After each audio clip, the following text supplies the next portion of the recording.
Chapter 22. Anne is invited out to tea. "And what are your eyes popping out of your head about now?" asked Marilla, when Anne had just come in from a run to the post office. "Have you discovered another kindred spirit?" Excitement hung around Anne like a garment, shone in her eyes, kindled in every feature. She had come dancing up the lane, like a wind-blown sprite, through the mellow sunshine and lazy shadows of the August evening. "No, Marilla, but oh, what do you think? I'm invited to tea at the Mance tomorrow afternoon. Mrs. Allen left the letter for me at the post office. Just look at it, Marilla.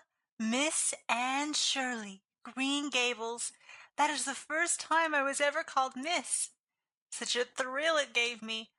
I shall cherish it forever among my choicest treasures." "Mrs. Allen told me she meant to have all the members of her Sunday school class to tea in turn," said Marilla, regarding the wonderful event very coolly. "You needn't get in such a fever over it. Do learn to take things calmly, child." For Anne to take things calmly would have been to change her nature. All spirit and fire and dew as she was, the pleasures and pains of life came to her with trebled intensity.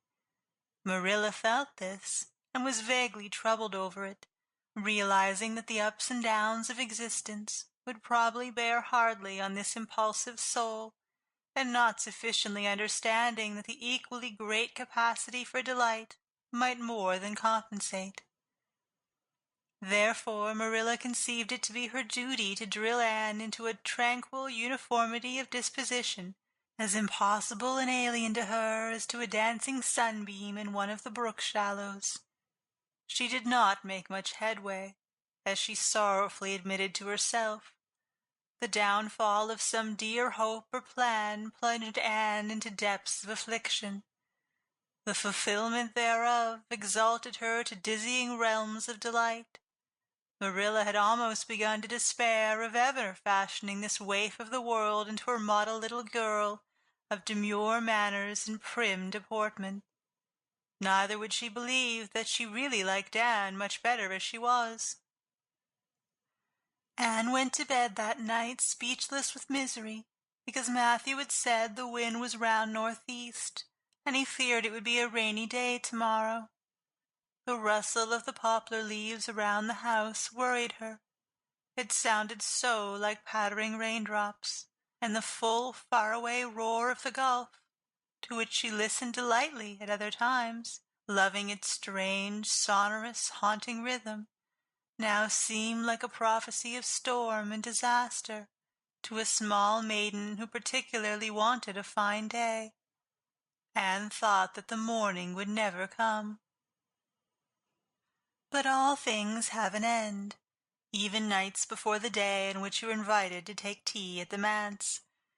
The morning, in spite of Matthew's predictions, was fine, and Anne's spirits soared to their highest. "Oh, Marilla, there is something in me today that makes me just love everybody I see," she exclaimed as she washed the breakfast dishes. "You don't know how good I feel. Wouldn't it be nice if it could last? I believe I could be a model child if I were just invited out to tea every day. But oh, Marilla, it's a solemn occasion, too. I feel so anxious. What if I shouldn't behave properly?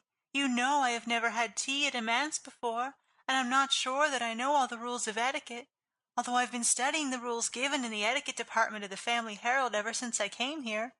I'm so afraid I'll do something silly, or forget to do something I should do. Would it be good manners to take a second helping of anything if you wanted it very much?"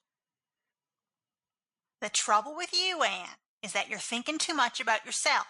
You should just think of Mrs. Allen and what'd be nicest and most agreeable to her," said Marilla, hitting for once in her life on a very sound and pithy piece of advice. Anne instantly recognized this. "You are right, Marilla. I'll try not to think about myself at all." Anne evidently got through her visit without any serious breach of etiquette, for she came home through the twilight, under a great high-sprung sky, gloried over with trails of saffron and rosy cloud, in a beautified state of mind, and told Marilla all about it happily, sitting on the big red sandstone slab at the kitchen door, with her tired curly head in Marilla's gingham lap.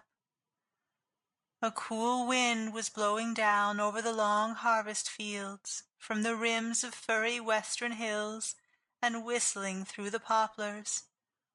One clear star hung over the orchard, and the fireflies were flitting over in Lover's Lane, in and out among the ferns and rustling boughs. Anne watched them as she talked, and somehow felt that wind and stars and fireflies were all tangled up together into something unutterably sweet and enchanting. Oh, Marilla, I've had a most fascinating time. I feel that I have not lived in vain, and I shall always feel like that, even if I should never be invited to tea at a Mance again. When I got there, Mrs. Allan met me at the door. She was dressed in the sweetest dress of pale pink organdy, with dozens of frills and elbow sleeves, and she looked just like a seraph. I really think I'd like to be a minister's wife when I grow up, Marilla. A minister mightn't mind my red hair, because he wouldn't be thinking of such worldly things. But then, of course, one would have to be naturally good, and I'll never be that, so I suppose there's no use in thinking about it. Some people are naturally good, you know, and others are not. I'm one of the others. Mrs. Lynde says I'm full of original sin. No matter how hard I try to be good, I can never make such a success of it as those who are naturally good. It's a good deal like geometry, I expect. But don't you think that trying so hard ought to count for something? Mrs. Allan is one of the naturally good people. I love her passionately. You know, there are some people, like Matthew and Mrs. Allan, that you can love right off without any trouble. And there are others, like Mrs. Lynde, that you have to try very hard to love. You know, you ought to love them because they know so much and are such active workers in the church, but you have to keep reminding yourself of it all the time, or else you forget. There was another little girl at the Mance to tea from the White Sands Sunday School. Her name was Laurette Bradley, and she was a very nice little girl, not exactly a kindred spirit, you know, but still very nice. We had an elegant tea, and I think I kept all the rules of etiquette pretty well. After tea, Mrs. Allan played and sang, and she got Loretta and me to sing, too. Mrs. Allan says I have a good voice, and she says I must sing in the Sunday school choir after this. You can't think how I was thrilled at the mere thought. I've longed so to sing in the Sunday school choir as Diana does, but I feared it was an honor I could never aspire to. Loretta had to go home early because there's a big concert in the White Sands Hotel tonight, and her sister is to recite at it. Loretta says that the Americans at the hotel give a concert every fortnight in aid of the Charlottetown Hospital, and they ask lots of the White Sands people to recite. Loretta said she expected to be asked herself some day. I just gazed at her in awe. After she had gone, Mrs. Allan and I had a heart-to-heart talk. I told her everything about Mrs. Thomas and the twins and Katie Maurice and Violetta and coming to Green Gables and my troubles over geometry, and would you believe it, Marilla? Mrs. Allan told me she was a dunce at geometry, too. You don't know how that encouraged me. Mrs. Lynde came to the Mance just before I left, and what do you think, Marilla? The trustees have hired a new teacher, and it's a lady. Her name is Miss Muriel Stacey. Isn't that a romantic name? Mrs. Lynde says they've never had a female teacher in Avonlea before, and she thinks it's a dangerous innovation, but I think it'll be splendid to have a lady teacher, and I really don't see how I'm going to live through the 2 weeks before school begins. I'm so impatient to see her. And